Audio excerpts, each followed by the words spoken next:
오늘 말씀의 제목은 하나님의 영광을 위하여입니다. 기도했지요. 먹든지 마시든지 무슨 일을 하든지 다 하나님의 영광이 되는 일을 하게 하옵소서. 우리가 주님 앞에 기도하고 이것이 우리의 인생의 목적이 되었을 텐데요. 구체적으로 어떻게 하는 것이 하나님께 영광을 돌리는 것인가, 오늘 본문을 통하여서 우리 함께 배우는 귀한 시간 되었으면 좋겠습니다. 오늘 본문의 말씀은 무척 중요하니 여러분 오늘 말씀 마음속에 잘 새겨보시기 바랍니다. 사도 바울은 그리스도인들이 누군가에 대해서 우상제물에 관하여는 복음으로 자유한 자라고 먼저 자신의 입장을 밝혔습니다. 복음의 능력으로 우리가 자유한 자가 되었기 때문에 우상의 제물을 먹어도 되고 안 먹어도 되고 자유함이 자신에게 있다는 거예요. 그의 논리는 이런 겁니다. 어차피 우상이라고 하는 것은 없는 신인데 오직 유일하신 하나님 한 분뿐인데 없는 신 앞에, 그것 앞에 놓인 음식을 부정할 이유가 없다는 겁니다.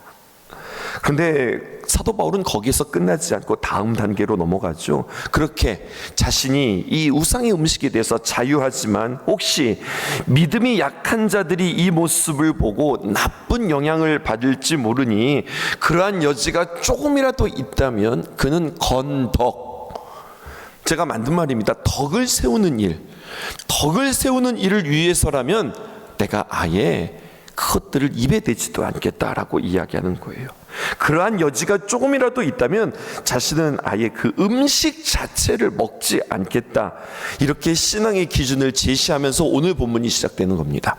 14절에 있는 말씀이에요. 그런즉 내 사랑하는 자들아 우상 숭배하는 일을 피하라.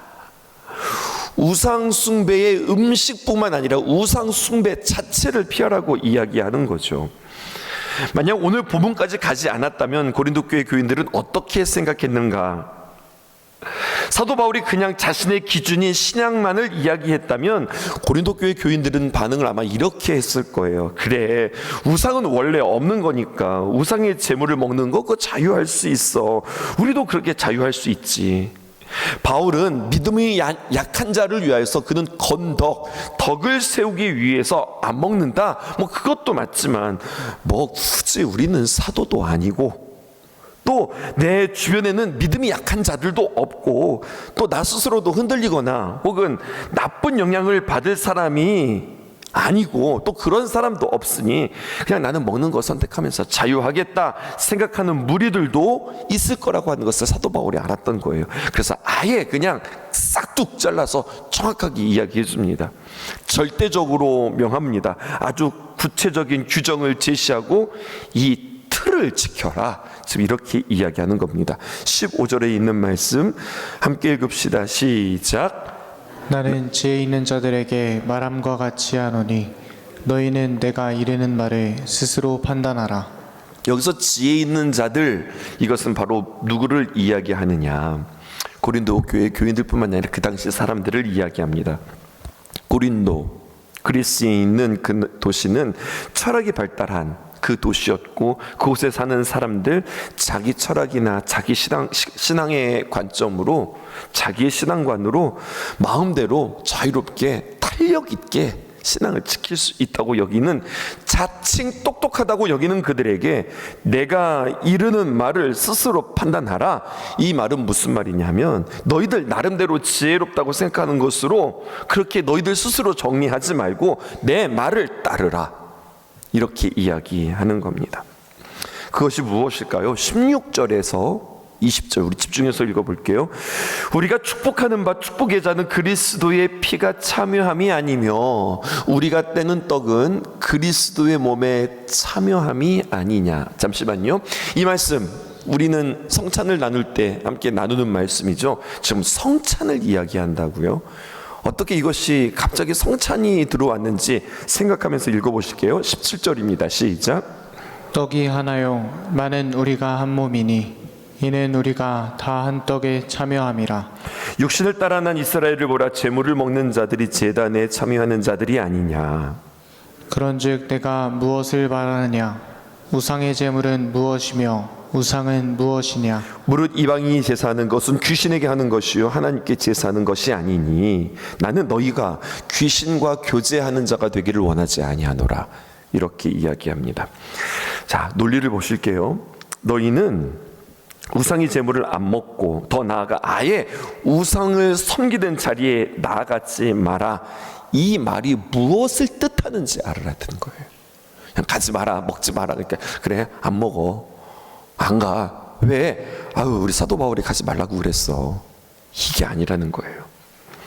근본적인 문제는 참여의 문제, 소속의 문제라는 거예요. 너 어디 소속이야? 하늘 소속이야?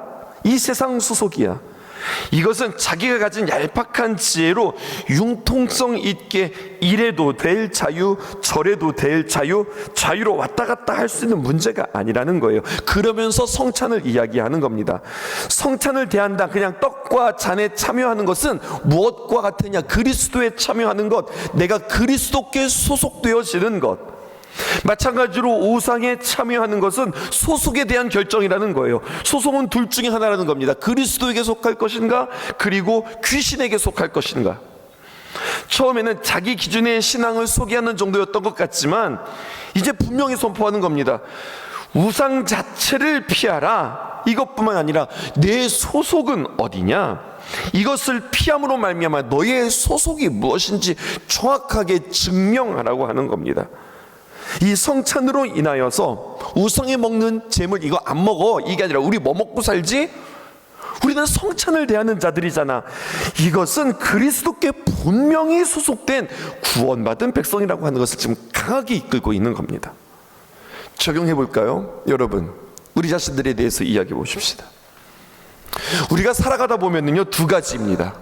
헷갈릴 때가 있고 복잡할 때가 있는 거죠. 그리고 공허할 때가 있습니다. 헷갈린다, 복잡하다. 여러분, 창세기적으로 표현하면요, 헷갈리는 것을 뭐라고 표현하느냐? 혼돈이라고 표현하는 거예요. 어디로 갈지, 무엇을 해야 할지, 생각과 마음, 또 삶의 방식들이 질서가 잡히지 않는 거예요. 또 공허하다, 허하다. 여러분, 우리 마음이 허하다. 창세기의 표현으로는 공허하다라고 하는 거였는데, 여러분, 텅 비었다고 하는 겁니다. 아무리 열심히 하고 이리저리 분주하게 뛰어다닌다 할지라도 결론은 뭐냐? 그냥 나에게 공허함밖에 없다는 거예요. 본문으로 들어가 볼까요? 창세기 1장 2절에 있는 말씀입니다. 땅이 혼돈하고 공허하며 흑암이 깊음 위에 있고 하나님의 영은 수면 위에 운행하시느니라. 지금 소속 싸움이라고 그랬죠. 하나님의 신이 운행하시기 전, 하나님이 개입하시기 전, 하나님의 말씀이 있기 전 어둠의 상태에서 나타난 증세 두 가지, 혼돈과 공허라고 하는 겁니다. 단순히 이것은요, 여러분, 창세기의 상태를 언급하는 것이 아니라 이거 무슨 이야기하는 거예요? 우리 이야기하는 거예요. 말씀이 없는 자의 상태, 우리가 이 땅에 살면서 마음에 빛이 없고 소망도 힘도 없는 상태, 하나님의 능력이 없는 상태, 성령님의 개입이 없는 상태, 은혜 받기 전의 상태. 그런데요, 하나님의 창조의 작업은 이 혼돈과 공허를 극복하십니다. 여러분, 질문해 볼게요. 하나님께서 천지 창조를 며칠 동안 하셨어요? 6일 동안 하셨어요. 6일 동안 창조하셨는데요, 이것을 1부와 2부로 나누어져요. 그림 띄워드릴게요. 1일부터 3일까지는 혼돈입니다. 즉, 틀이 없는 상태에서 틀을 만들고 그릇을 만드는 상태. 첫째 날은 빛이라고 하는 틀, 둘째 날은 물과 하늘이라고 하는 틀, 셋째 날은 땅이라고 하는 틀을 만드셨어요. 그리고 넷째 날부터 시작해서 여섯째 날까지는 공허, 즉 텅 빈 것을 채우기 시작합니다.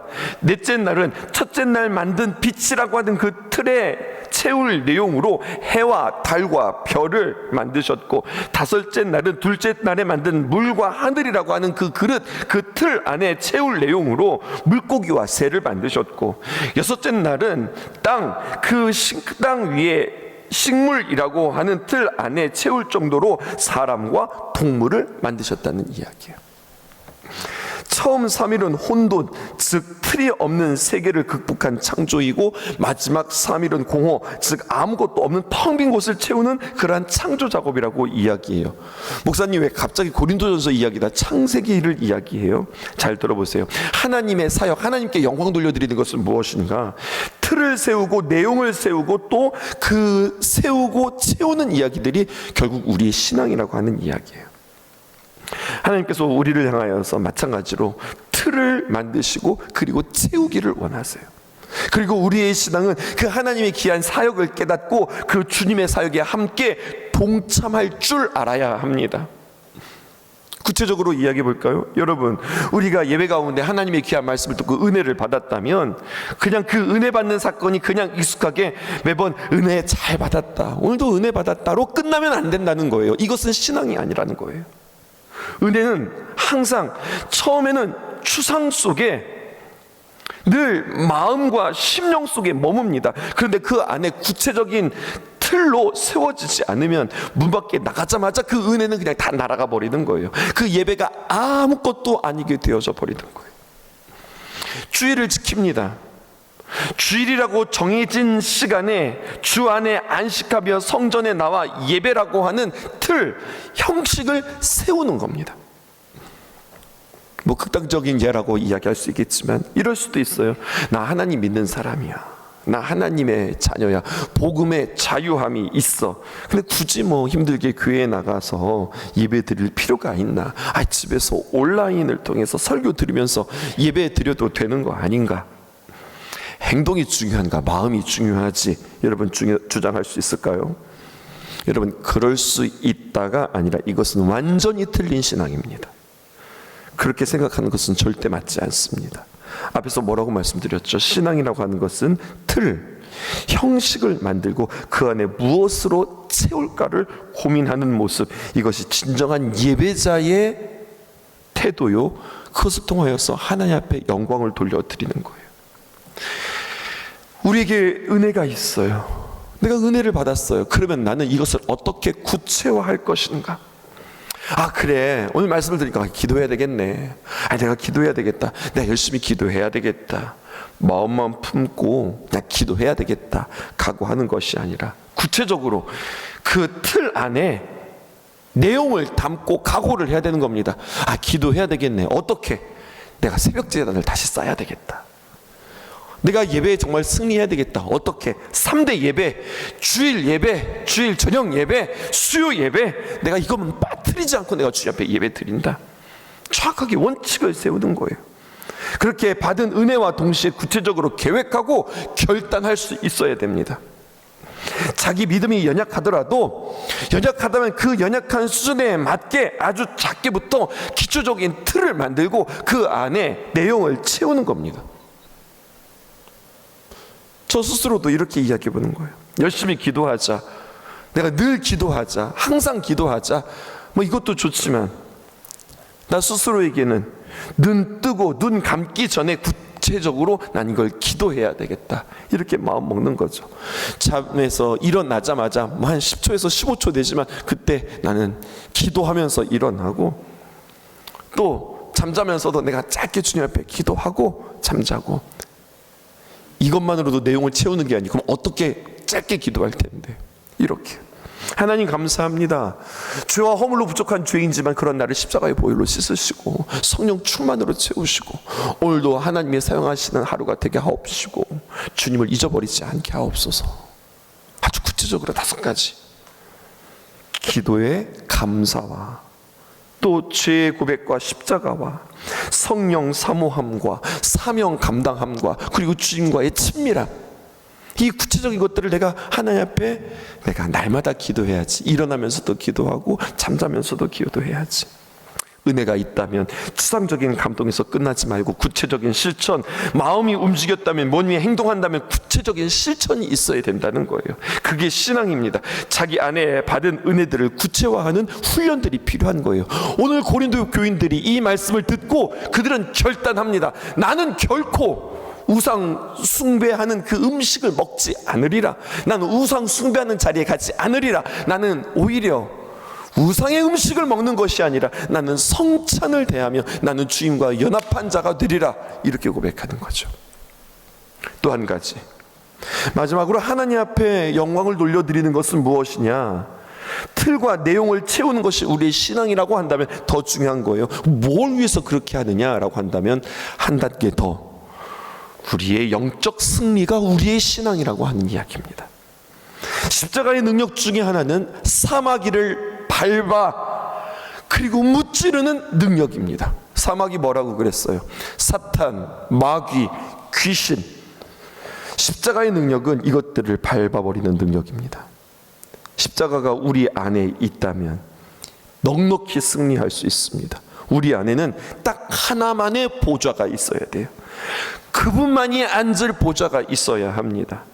그분이 당연히 우리의 왕 되시고 그분이 바로 우리 주님이 되셔야 합니다. 그분이 누구십니까? 바로 예수 그리스도입니다. 주님이 왕으로 앉아있는 인생에는 귀신이 들어올 수 없습니다. 접근이 안 됩니다. 그런데 은혜가 떨어지고 상태가 안 좋으면, 절망이 찾아오면, 괜히 불안이 찾아오고 두려우면 자꾸 육적인 것들을 생각하고 죄가 땡기고 중독을 끊어낼 수 없는, 어떻게 이걸 끊어내? 엄두가 나지 않고 슬프고 우울하고 소망이 있고 에너지가 다 빠져버린 상태. 특별한 이유가 있을 때도 있지만 그냥 뭐가 문제가 아닌 것 같은데 왜 내 마음의 상태는 이렇지? 여러분 다시 한번 체크하셔야 됩니다. 왜 이렇지? 엉뚱한 데서 그 원인을 찾지 말고, 예수 믿는 사람들에게 이러한 증세가 나타난다? 이유는 명확합니다. 하나밖에 없는 그 보좌에 주님이 차지하지 않고 다른 것들로 그 자리가 지금 차지해 있기 때문에 그렇습니다. 그럴 때는요, 다시 한번 내 마음속에 예수님을 초청합니다. 다시 예수님을 영접합니다. 주님, 내 자리를 비워놓습니다. 주님께서 내 보좌에 앉아 주십시오. 여러분, 예수님을 선포해야 합니다. 예수님이 나의 왕이십니다. 예수님이 나의 주님이십니다. 나의 영혼의 주인은 예수 그리스도 한 분뿐이십니다. 내 심령 보좌에 앉으셔서 주님, 나를 다스려 주십시오. 이러한 간절함으로 하나님 앞에 나아가는 거예요. 예수님 믿는 사람, 예수님 놓치면 끝입니다. 예수 믿는 사람, 그 마음의 자리에 예수님이 앉지 않고 다른 것들로 내가 만족을 채우려 한다, 그럼 끝입니다. 오늘 성경이 20절에서 22절 이렇게 이야기합니다. 무릇 이방인이 제사하는 것은 귀신에게 하는 것이요 하나님께 제사하는 것이 아니니, 사도 바울이 뭐라고 이야기해요? 나는 너희가 귀신과 교제하는 자가 되지를 원치 아니하노라. 목사님, 우리가 언제 귀신과 교제했다고 그래요? 아니요, 틈을 주지 말라고요. 우리가 이러한 절대 각오로 신앙생활을 해야 된다는 거예요. 하나님께서 기뻐하시지 않는 것은 조금도 나는 하지 않는다.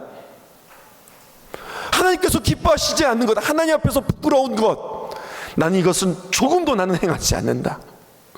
하나님 앞에서 부끄러운 게 뭔지 모르세요? 제가 구체적으로 가르쳐 드릴까요? 여러분, 그것을 이 강대상 앞에서 한다고 해보세요. 많은 성도들이 보는 앞에서, 목사가 보는 앞에서 여러분 그거 하는 거에 부끄럽다? 죄입니다. 저도 마찬가지.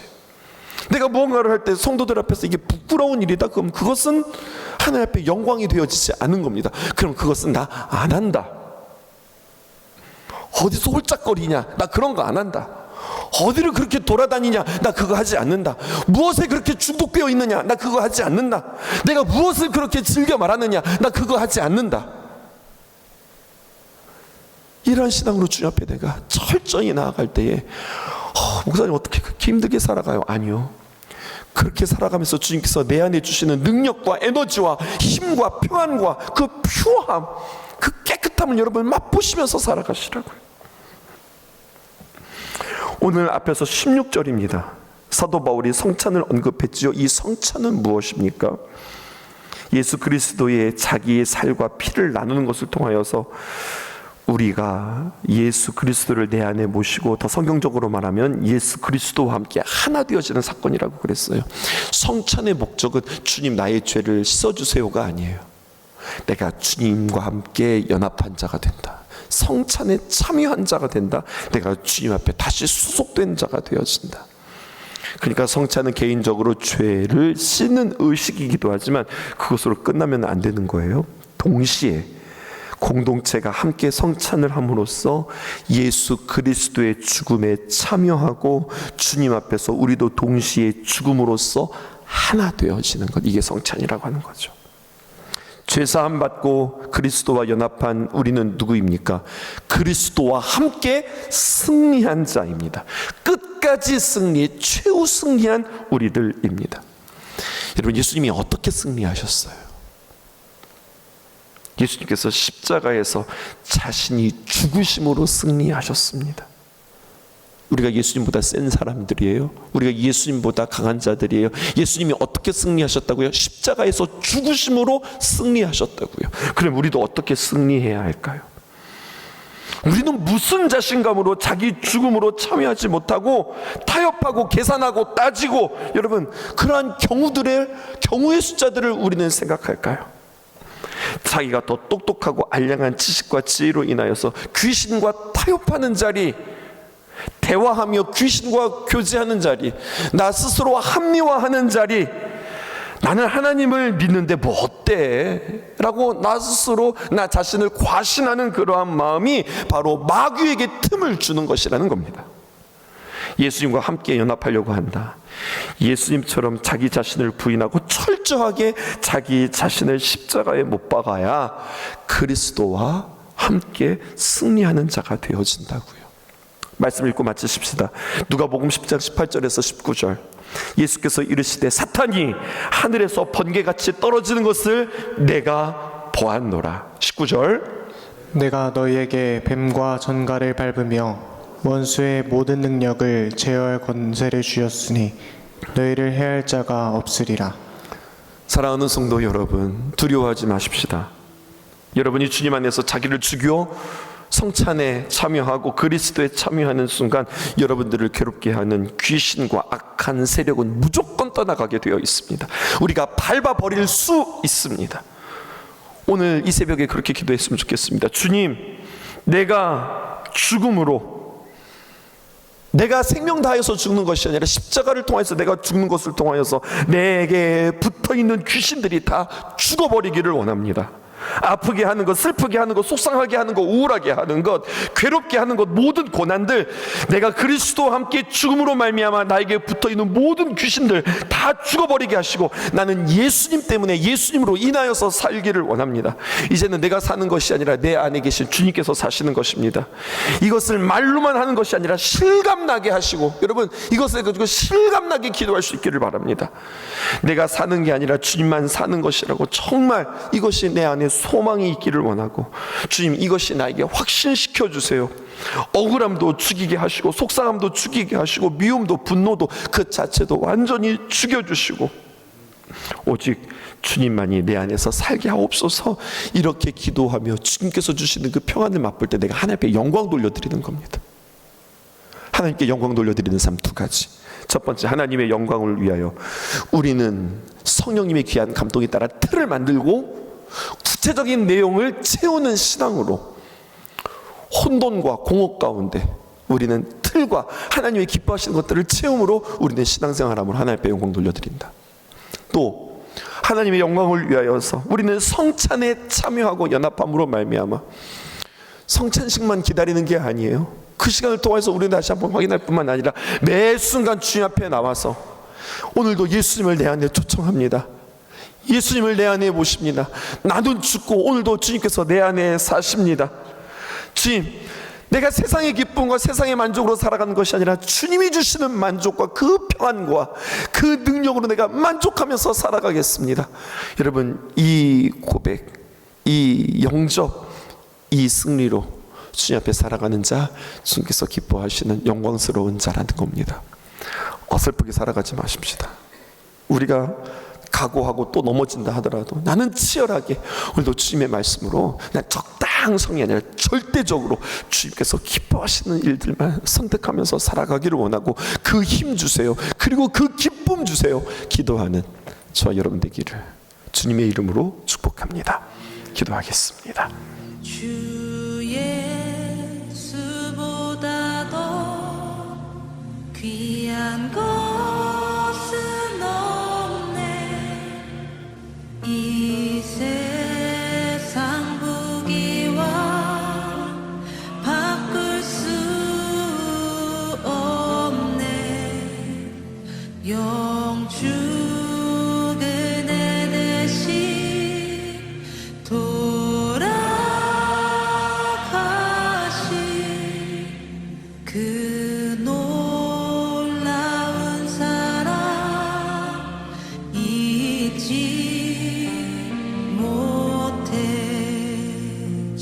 예수보다도 주 예수보다도 귀한 것은 없네. 이 세상 명예와 바꿀 수 없네. 이전에 즐기던 세상이도 주 사랑하는 마음 뺏지 못해. 세상 즐거움 다 버리고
예수의 이름